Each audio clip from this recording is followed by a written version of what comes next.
This time I'd like to yield to the gentleman from Florida, Mr. Yoho.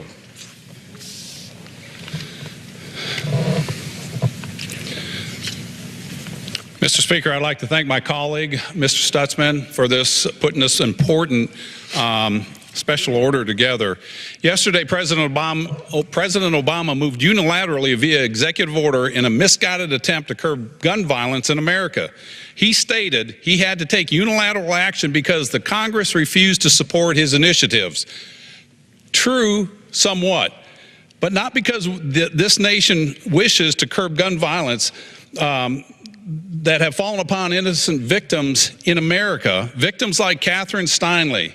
This young lady was murdered in San Francisco by a person here illegally, a person that had been deported over 4 times and should have been deported once again, but instead was allowed to stay in this country illegally because of this president's policies promoted and the sanctuary cities policies like San Francisco.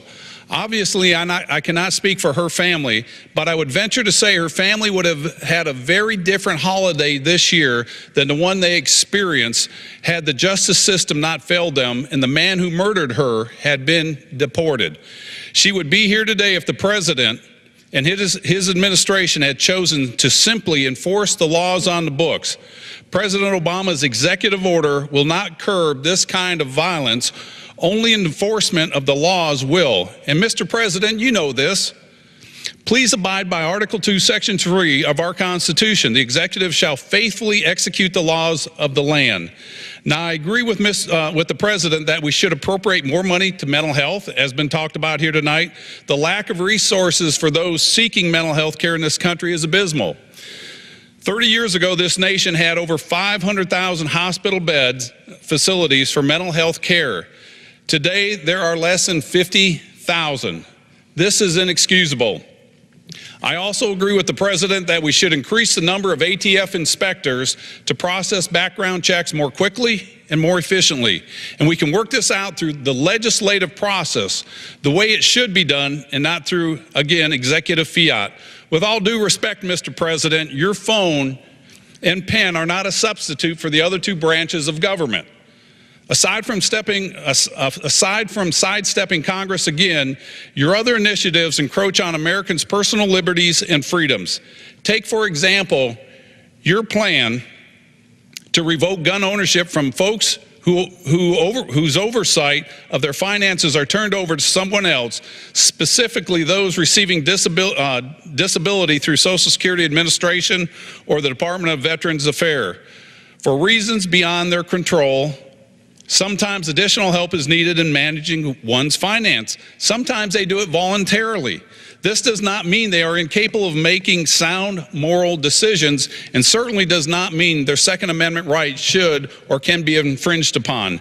As an aside, I want to highlight how this president's administration allowed for Syrian rebels to receive military-grade weapons, and they supplied Mexican drug cartels with weapons through the failed Fast and Furious program administered under Attorney General Eric Holder at the time. All of this has been done irresponsibly and without conducting background checks. This administration's gun policies have killed innocent people. Customs Border Security Agent Brian Terry was a victim of this. Yet, this president's solution to gun violence is to restrict law-abiding American citizens from one of our most basic rights of American freedom and liberty. It simply does not make sense. The Second Amendment of our Constitution is very clear and concise, and allow me to read it.